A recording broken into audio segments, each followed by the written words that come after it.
Saludamos hasta ahora al doctor Jaime Arrubla, expresidente de la Corte Suprema. Doctor Arrubla, es un placer tenerlo acá. ¿Qué tal? Muy buenos días. Luis Carlos, el gusto es mío, es un placer estar en este noticiero y con toda su audiencia. Me encanta verlo, doctor Arrubla, y que nos regale unos minutos esta mañana. Quisiera preguntarle, usted hacía grandes rasgos, explíquenos si hay viabilidad o no en esto de la consulta popular que plantea el presidente Gustavo Petro.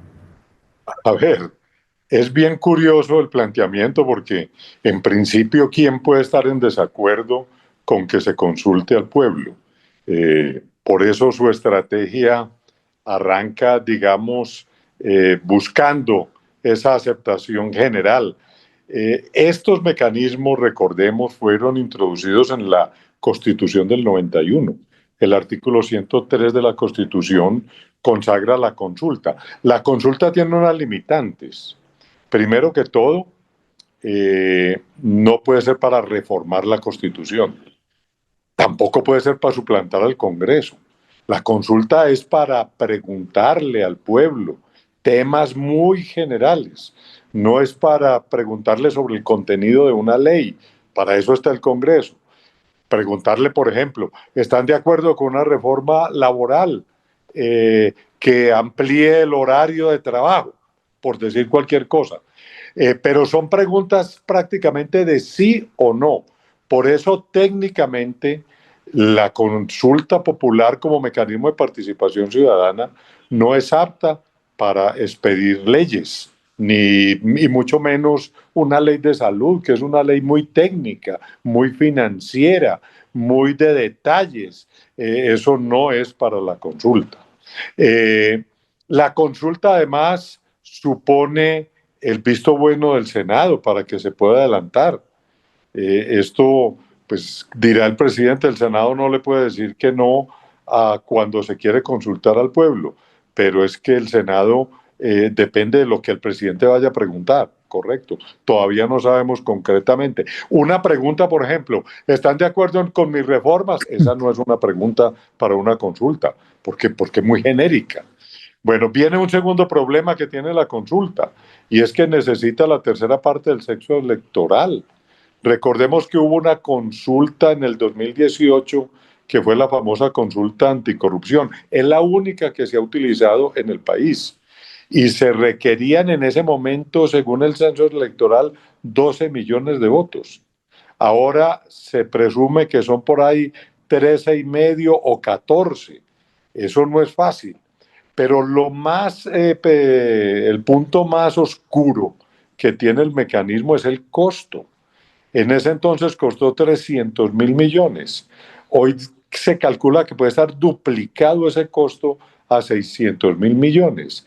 En un país que está desfasado presupuestalmente, que tiene crisis presupuestal, que no hay con qué pagar incluso algunos servicios esenciales de la población. Sí podemos darnos el lujo por satisfacer una retórica presidencial, porque esto fue reactivo cuando los senadores radicaron 8 la propuesta de archivar la reforma laboral. El presidente sale con eso, que yo lo había anunciado.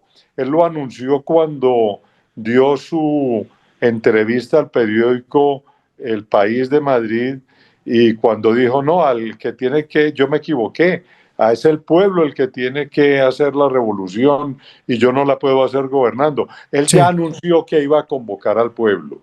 Está en una estrategia política, en una estrategia reactiva, metiendo al país en una encrucijada que yo creo que eso no está bien en una democracia. En la democracia se concierta, se ponen en funcionamiento las instituciones democráticas como es el Congreso, pero no se acude al pueblo como una bravuconada para Sí. tratar de soslayar lo que son los mecanismos democráticos.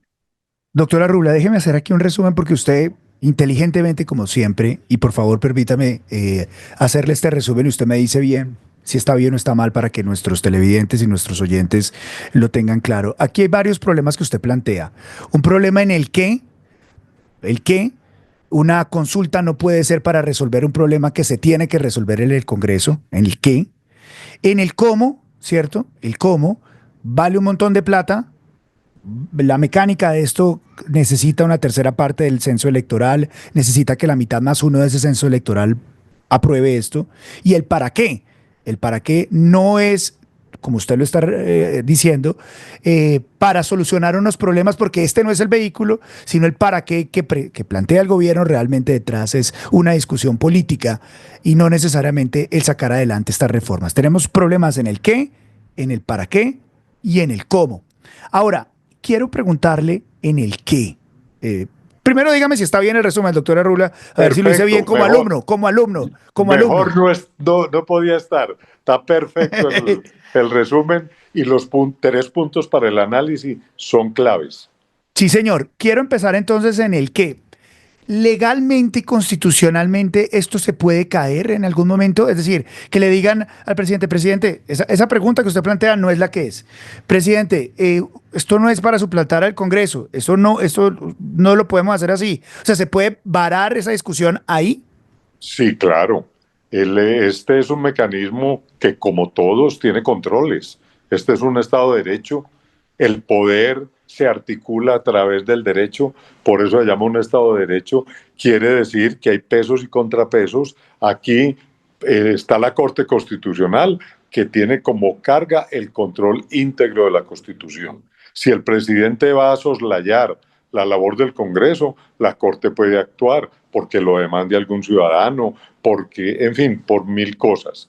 Si son decretos ya que no tienen raigambre constitucional y el presidente se extralimita, también el Consejo de Estado ejerce un control.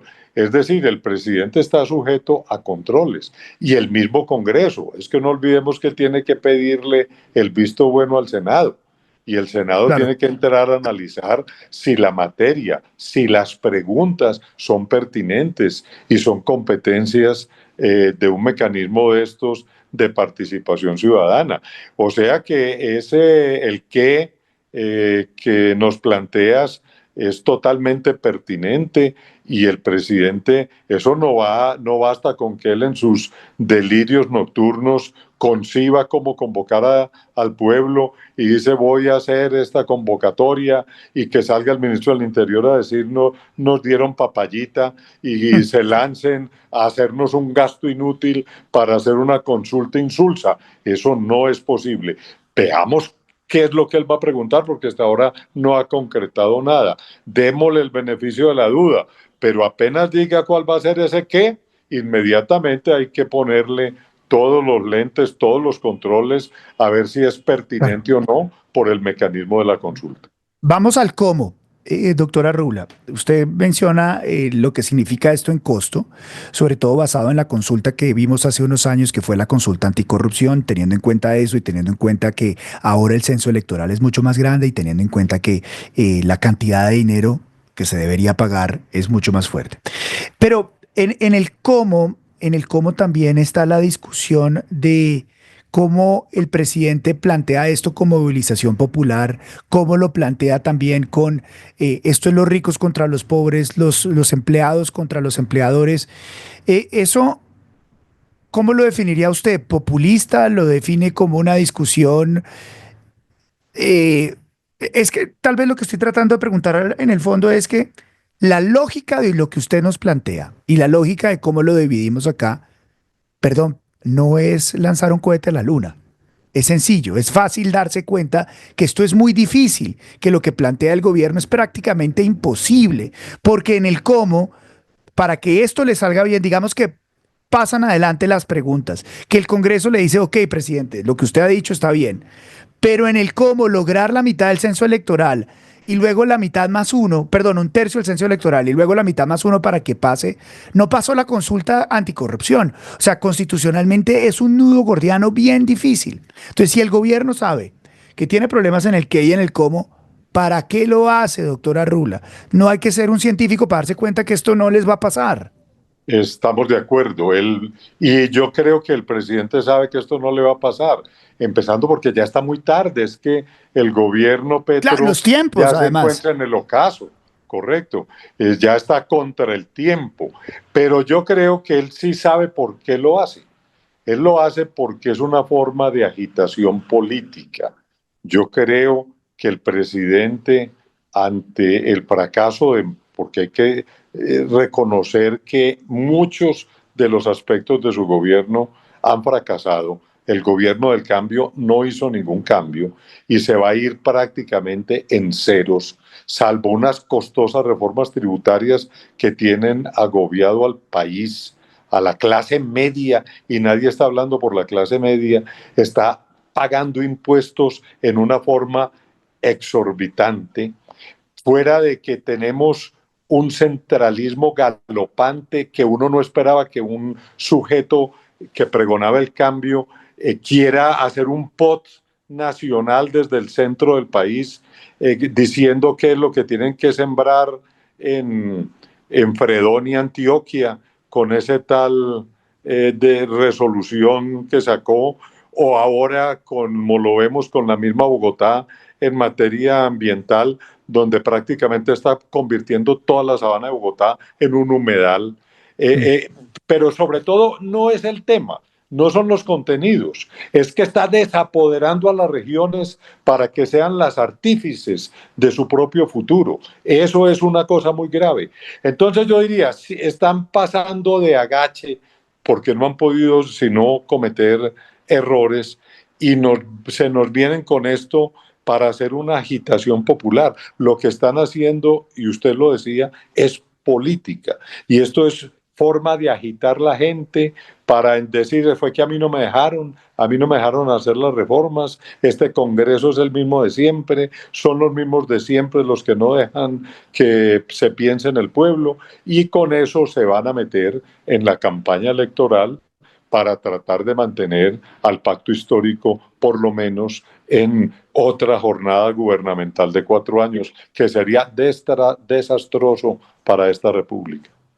Doctora Rula, como siempre, aprendo muchísimo con usted y estoy seguro que nuestros televidentes y nuestros oyentes también. Le mando un abrazo enorme. Muchas gracias. Ha sido un gusto. Un saludo a todos los oyentes y videntes.